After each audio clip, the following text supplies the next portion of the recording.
جی T V میں منال ولی آپ کو خوش آمدید کرتا ہے۔ ایک اعتبار سے آج کا دن پاکستان کی آئینی تاریخ میں بہت اہم ہے کہ حکومت نے یہ بات طے کر لی ہے کہ وہ 27ویں آئینی ترمیم پاس کرے گی۔ 26ویں آئینی ترمیم کے وقت بھی بڑی بحث ہوئی تھی، لیکن اس وقت بنیادی کردار مولانا فضل الرحمان کا تھا کہ انہوں نے خاص طور پر آئینی عدالت کے بجائے آئینی بینچ کروایا تھا اور کچھ اور تبدیلیاں بھی۔ لیکن آج جو پرائم منسٹر شہباز شریف کی ملاقات اپنے وفد کے ساتھ اور پھر خاص طور پر بلاول بھٹو زرداری کی قیادت میں صبح جو اجلاس ہوا، اور اس کی اہمیت کا اندازہ اس سے لگائیں کہ اس وقت جبکہ پاکستان پیپلز پارٹی کا بلاول ہاؤس میں سینٹرل کمیٹی کا اجلاس ہو رہا ہے، تو یہ ممکن نہیں تھا کہ صبح معمول کی فلائٹ سے بلاول جو ہے وہ یہاں آتے۔ تو پرائم منسٹر نے اپنا خصوصی طیارہ، جی ہاں خصوصی طیارہ دیا، اور غیر معمولی طور پر ایئر مارشل نور خاں بیس جو عام طور پر پرائم منسٹر یا جو سیکورٹی فورسز کے سربراہان یا غیر ملکی آتے ہیں، اس میں سے وہاں سے وہ روانہ ہوتا ہے۔ اور بہرحال وفد کے ساتھ بلاول صاحب، جیسے میں نے کہا کہ ملاقات کی انہوں نے وزیر اعظم سے، اس کے بعد پھر ایم کیو ایم کی بھی ملاقات ہوئی، اور خصوصی طیارے سے بلاول کراچی آ گئے۔ جیسے میں نے کہا کہ اس وقت پیپلز پارٹی کی سینٹرل کمیٹی کا اجلاس ہو رہا ہے۔ اور سب سے اہم بات یہ ہے کہ بہرحال ایک ماضی میں ترامیم آتی رہی ہیں، وہ پہلے تو کمیٹیوں میں جاتی تھیں، کمیٹیوں سے وہ باہر بھی آ جاتی تھیں۔ اس کو اتنا خفیہ کیوں رکھا جا رہا ہے؟ صرف قیاس آرائیاں ہو رہی ہیں، اور یہ قیاس آرائیاں بڑی خطرناک ہیں۔ ابھی تک حکومت کے ترجمان چاہے تارڑ صاحب ہوں، چاہے اور جو ہمیشہ پیش ہوتے ہیں، کوئی شرجیل میمن صاحب، لیکن اس حوالے سے یعنی 27ویں ترمیم کے حوالے سے پارلیمنٹ میں ضرور کل ہمارے اسحاق ڈار صاحب نے فرمایا تھا، لیکن اس کے علاوہ پیپلز پارٹی کے لوگوں نے بڑے معتدل انداز میں گفتگو کی۔ ہاں، نون لیگ کے جو منسٹر لا انہوں نے ضرور کچھ وضاحتیں کریں، لیکن جیسے میں نے کہا کہ آج صبح سے خاموشی ہے، سوائے اس کے کہ وزیر اعلیٰ سندھ مراد علی شاہ نے خاص طور پر جو این ایف سی ایوارڈ میں تبدیلی کی بات کی جا رہی ہے، ویسے اہم تو 243 ہے جس پر بڑی بحث ذرا خفیہ انداز میں ہو رہی ہے، لیکن این ایف سی یعنی صوبوں کے اختیارات میں کمی اور زیادتی کے حوالے سے جو موقف پیپلز پارٹی کا تھا، بہرحال یہ موقف آئندہ رہے گا یا نہیں، لیکن وزیر اعلیٰ سندھ نے واضح دو ٹوک الفاظ میں اپنا موقف بیان کیا۔ میں اتنا شور ہوں کہ ہماری لیڈرشپ، ہماری پارٹی کی position regarding the 18th amendment, regarding because back کہ بھی ڈیٹیل میں یہ ہو جائے، اس لیے کہ ابھی وہ پھر ایک کنٹروورسی شروع ہو جائے گی۔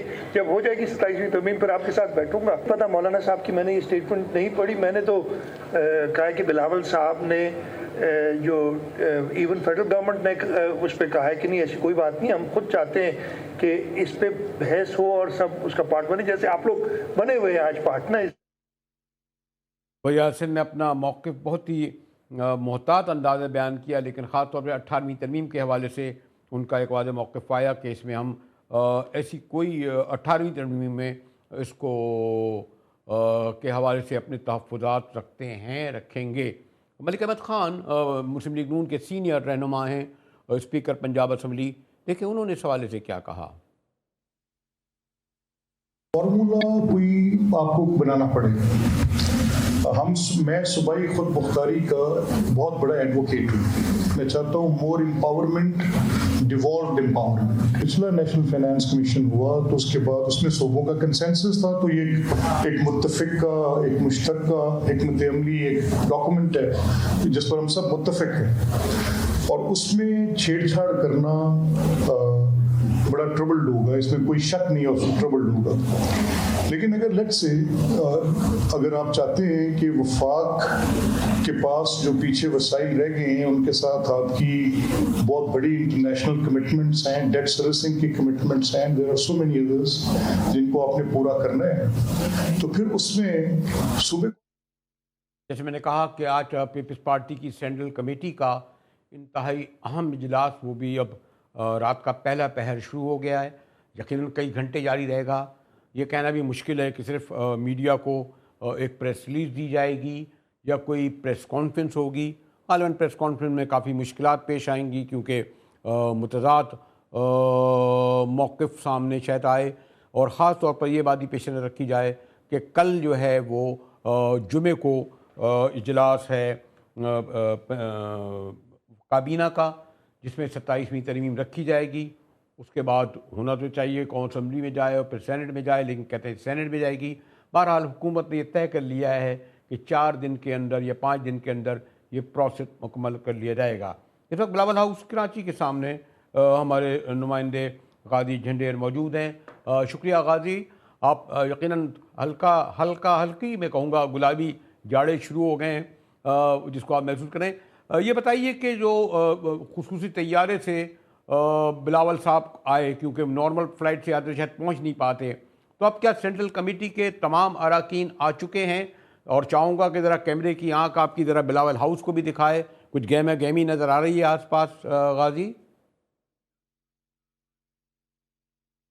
جی بالکل, جو سینٹرل ایگزیکٹو کمیٹی پارٹی کی اس کے تقریباً اراکین بلاول ہاؤس پہنچ چکے ہیں. ابھی امکانی طور پر اجلاس شروع ہونے جا رہا ہے کیونکہ سینٹرل ایگزیکٹو کمیٹی کا اجلاس 7 بجے شروع ہونا تھا. 7 بجے سے پہلے جو اسلام آباد سے تعلق سینٹرل ایگزیکٹو کمیٹی کے اراکین تھے, اسلام آباد میں موجود تھے, ان کو خصوصی طیارے کے ذریعے کراچی لایا گیا ہے, جبکہ صدر مملکت آصف علی زرداری صاحب بھی بی بی آصفہ بھٹو کے ساتھ قطر دوحہ سے کراچی پہنچ چکے ہیں.